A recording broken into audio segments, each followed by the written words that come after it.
Hello, we're Team Pixelated School, and today we're presenting our game concept idea for the digital media team project. Our game idea is currently called Gun Nuts, and it is a tale of a squirrel and his quest to reclaim his nuts. So the story of Gun Nuts is that deep within the forests of Nor, there was once a great war between the squirrels. They constantly battled for control over the golden nut which was produced from the infinite hazel tree.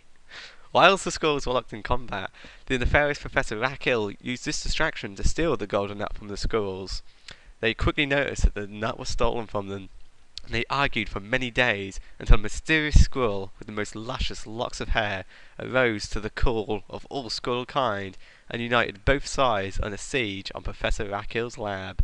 The squirrels were victorious in their battle, and they reclaimed the golden nut, thus heralding in a new age of peace and prosperity after defeating the evil Professor Rackhill. We now travel to many years later with our hero Chili, who lives in the forests of Nor and has been protecting the golden nut since. Its mysterious powers are currently used to grant the trees the ability to flourish throughout all seasons, so that nuts can be produced all year round. Dr. Raccoon, a descendant of the nefarious Professor Rackhill, has stolen the golden nut from Chili and wishes to use its magical powers to take over the world. It's up to Chili and his friends to retrieve the golden nut and restore the balance of the sacred woodland. So the game overview is that Gun Nuts is a 2D side-scrolling platform game. It takes place within the 4 seasons of the year, and this was reflected both visually as well as in the level design as well, and all the mechanics as well tie into like each season of the game. At the end of each season, there's a boss fight in which ties into that season, and the gameplay is quite similar to Rayman Origins in that the player runs, jumps. It's pretty much platform and action. Jumping on enemies will obviously make the character bounce back off them and stuff like that. The only things that aren't similar is that the player can't attack without the aid of power-ups, and that the player also has a life limit. These are the Xbox gamepad controls. We're using the left analog stick and the D-pad as movement. We're using the A button to make the character jump, and the X button to use power-ups, and we're making it so when you hold the right trigger in, it will make Chili run much quicker.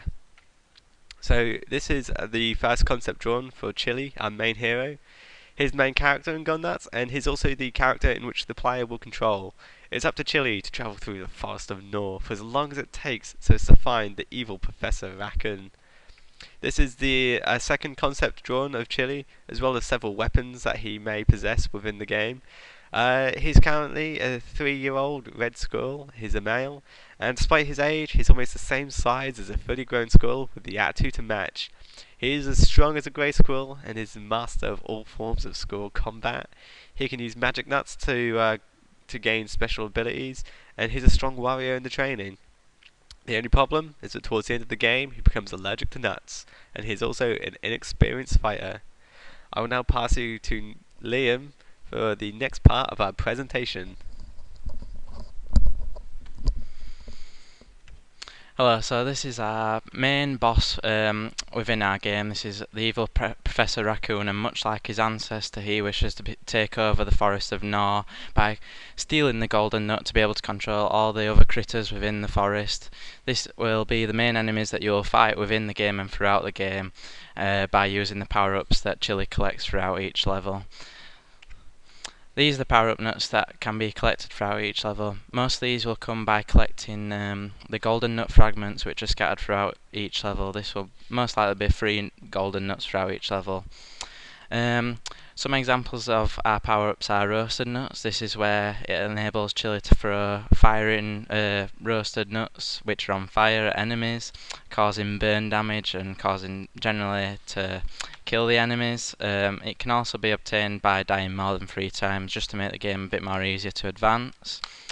Another example is machine nuts. This allows Chili to basically rapid fire hundreds, maybe 200 nuts at a time. But this is just a concept at the moment. Another one is whirlwind nuts. This could possibly make it so that when Chili throws a nut, it creates a vortex which can swoop up enemies and throw them into the air and then drop them, making the enemies die a horrible death. Next are some other collectible nuts, such as monkey nuts. These are basically a life force throughout each game. Collecting 100 of them will give you another life. The next is golden nut chunks. As previously said, these are scattered throughout each level and allow you to collect power-ups, but you cannot advance unless you've collected so many of these in each level. Upgrade tokens are basically nuts which allow you to add to either your life, your armour, or ammo. So for example, with the armour, you could pick one up and this may give you a nut shield, or nut body armour, or a nut helmet. This is our tutorial level. Basically what we're trying to teach is how the player to advance through the game, what buttons to move. Obviously this is just a first draft, so we've got the keyboard controls. This will be changed to an Xbox controller most likely. The dotted boxes are basically like bounding boxes, where if the player moves into this area an enemy may appear, or for example when he's jumped over, when he reaches the inbox for the tree, it starts to blow wind, making him be blown back into the hole. Another example of an enemy is a little mouse, which you can use to jump on to jump onto the platform above him, thus allowing you to collect the nuts above and then advance to the next level once 5 of them are collected. This is level environment ideas for spring, so we could have bare trees with all the leaves on the floor, which could make problems. Sorry, that's wrong. Spring where all the leaves are flourishing and it's really sunny, but there could also be like flash floods or rain and fog, which could make the level a bit harder also as well, such as a bush snatcher, where the player could walk in front of a bush and then an enemy could jump out from behind it and grab you and kill you.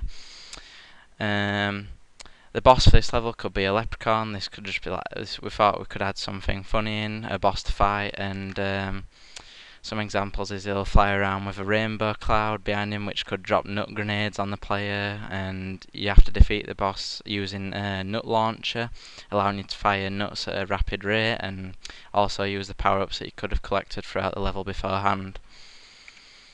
The next level is summer. So again, full trees, lots of bright colours, sunny skies. Some of the hazards that we've got for this could be heat waves. Because of this it could make Chili quiet, reducing his speed. Another is flash storms, which could make you slow down or push the player back into holes.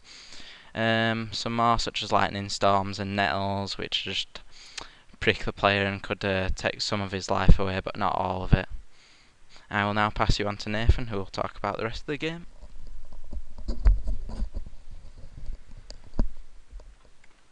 Aye, and this one we have, like, obviously continuing on from Liam, it's the autumn environment. As it describes here, a range of coloured leaves with dead leaves on the ground. They could have like varying effects, which could, for example, be like whirlwinds. For example, could come along and then they could attack our hero Chili. We've got other things. Obviously, I said storms, like can slow or speed up. Slow or give the effect of speeding Chili down. Leaf piles, I could either jump over them, or even slow to move through. An enemy could even pop out of them as well. And then I've already mentioned leaf storms, which was something which I referenced just prior. Tornado, I think we've not really mentioned this in the previous ones, is like certain parts of the game could have certain elements of things. Like the tornado could be a massive like whirlwind type thing, where Chili, for example, has to do a specific thing. Although we haven't really decided what if this was going to be something that would be in the game yet. It's just obviously a concept idea as well. Just going to the next slide. Winter. Obviously, as it is, winter's cold. It's snow, pretty much covering everything. You can have it like night or day, maybe, depending on what. You could even add elements of time to the game if you really wanted. Like some creatures, for example, wouldn't come out in winter. Others would be more active in winter, for example, as well, because obviously they still need to look for food and things. But in referencing that in terms of the game, you'd have creatures like foxes and other things as well. Onto the hazards. Obviously, it's winter, it's cold. ice, it's slippy.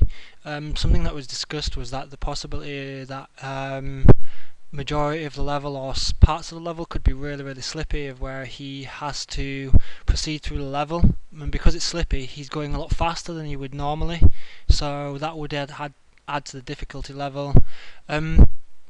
Avalanche, for example, that is like could be an event which could be triggered in the game. He gets to a certain point and he can either try and dodge it, but if, like for example, he has a specific power up which he's unlocked, or if he didn't unlock it in one of the previous ones, it'd make it more difficult for him.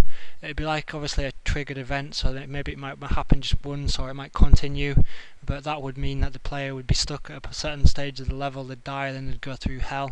So maybe you could do it so that when he gets through hell, he could maybe pick up the nut that was required, or it'd be given to him, so then he can use it to then progress. Again, other winter hazards, icicles, as they do, you're running through and they'll fall down, so you've got to avoid them.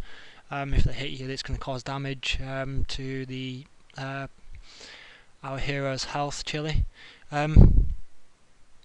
Frozen water. Oh yeah, like jumping on this causes them it to crack, so you could fall through into like a pit, or like a cave where a bear is like hibernating for winter, for example. Again, the bears, but a polar bear specifically for like a boss at the end. Just something which was different, like for example the leprechaun that we mentioned earlier. It's related to winter, and we tried to keep elements of the game related to each other, or have some sort of familiarity within the game itself. So yeah, obviously there's more concept ideas developed around like the leprechaun, and the bear itself hasn't really got much like developed at the minute. So this is obviously one idea, and we could change it as well. Again, to go on to like artificial environment hazards, these are obviously extended of what we could have as well, is like spike traps, self-explanatory. Death pits we've gone into as well. Wrecking ball, yeah, normal or spiked, something which is just going to come down. Even like for example a part of a say spring, and he's always walking up a hill, you could have like a rolling rock coming down and he's got to try and hit it like a certain amount of times to destroy it or something. That could be something as well. I've already mentioned bear caves, badger and foxhole, similar concept to the bear caves. Birds of prey nests, oh that's sort of something we've not really mentioned, but that could be like within trees. You've got like a bird which swoops down and tries attacking you, and you can jump on it or something, or you can throw like a nut or something at it. Yeah, wild fox nests going to eat you. Yeah, just similar concepts within the game as well, following along with a sort of a theme and things that we would generally use or see in spring, summer, autumn and winter. Okay. Yeah, the game over screen, we did this differently, and we wanted to do something that was different from the majority of games, where if the player dies, he doesn't essentially receive the game over screen. He goes to the what we call a level called hell, and you would have to go through the game itself as you would normally, but you, for example, you'd have like a certain amount of times you get hit or something, and then you go back to a respawn point or something. It's not like you would you could probably link it towards the end of the game over screen, where for example he still has a certain amount of lives and then he gets the game over screen, but then it's sort of hell, he can get through this to get back to the normal game. So you could actually link it in that way as well. So that was probably one idea that we could maybe add in there as well.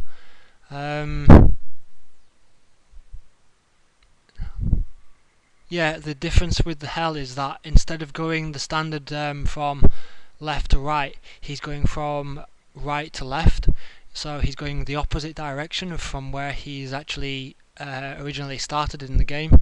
So it's sort of reversed, and we're hoping that this would make it more difficult as well, or make it a bit more challenging and different from everything else as well. As with any presentation, is there any questions that we would normally have, anything that you would like to give us feedback on, or maybe we could improve? Okay, thank you for listening.